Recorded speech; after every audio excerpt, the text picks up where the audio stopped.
Thank you, Tom. Well, you ready to fight after that last presentation? Yes. How many of you have had the demoralizing experience of being labeled a troublemaker as soon as you question or raise an objection to a policy, regulation, proposal, or teaching method? Quite a few of you, I see. Okay. Well, being seen as uncooperative is a no-no, as you've probably figured out. Sometimes you may even wind up in an out-and-out confrontation when all you meant to do was inject a different viewpoint. Unfortunately, most laypersons, and sometimes even legislators, don't realize they're dealing with well-trained provocateurs the minute they set foot in a room with folks who are chairing a meeting. These chairpersons may pretend to be just facilitators and moderators of a discussion, but they're not. To have your view heard and taken seriously, you must know first how to recognize psychological manipulation and work around it. You need to take the debate away from your adversary and argue the question on your terms, not on your opponent's terms. To do this requires that you master certain principles of argument and be able to apply them in a group setting and under pressure. For reasons you'll understand shortly, it's easier to control a group than a single individual. Now, that may seem strange, but it's actually the reason behind attempts to collectivize people, suppress their individuality, as per Michael Shaw's comment earlier on. Unethical facilitators, like the ones with an ulterior motive, will try to maneuver you first into a group setting, and that's your first giveaway that you're dealing with a pro.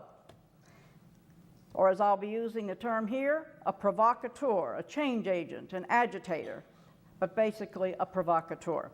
The group is used by this provocateur to help combat any potential adversary by isolating you, ridiculing you, ostracizing you, and finally overwhelming you. Attorneys, media commentators, and journalists are among the few who get the training that I'm going to give you. Most of us are caught up in the idea that there's always strength in numbers and that that's the best way to get through to an adversary via a one-on-one discussion. Both are true only if people are honestly debating the issue as equals, but it's not true if the debate is dishonest. If a provocateur can generate a mob mentality and get it to work for him, well, he has control of the agenda. And that's rule number 2. Never let the other fellow conduct the agenda and control the agenda. And by the way, that's how your kids get caught up in all sorts of nastiness, from falling for the hype over trashy artists like Eminem to competing to look like hookers and pimps in school. The teacher, who nowadays functions as an agent of change before all else, deliberately heightens peer pressure so that it functions as a mob mentality. Once that occurs, ideas can be planted that go against 2,000 years of civilization. Both children and adults will accept them for no other reason than that it's fashionable. Of course, children are typically undiscerning and have no experience with hardcore manipulation tactics.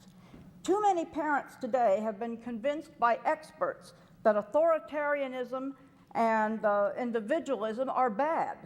After nearly 45 years of this nonsense, most of us are ill-equipped to stand up for our principles, much less teach our kids how to do so. We fear being censured and insulted.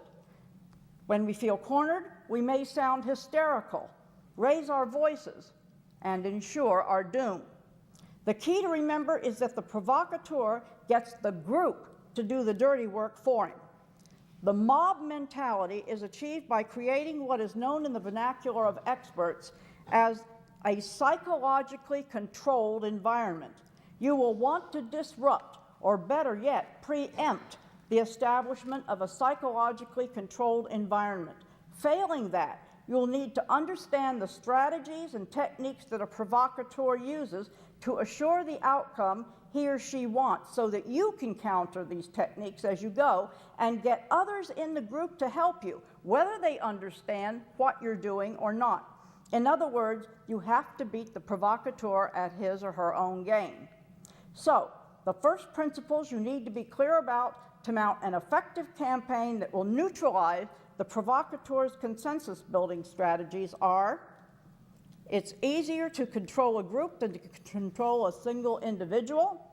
Never let the other fellow control the debate or agenda, and watch out for the psychologically controlled environment. These are the core principles of controlling a discussion. The rest of the principles we will take up may appear at first glance to apply only to physical wars, but they're key to any kind of battle, including psychological warfare.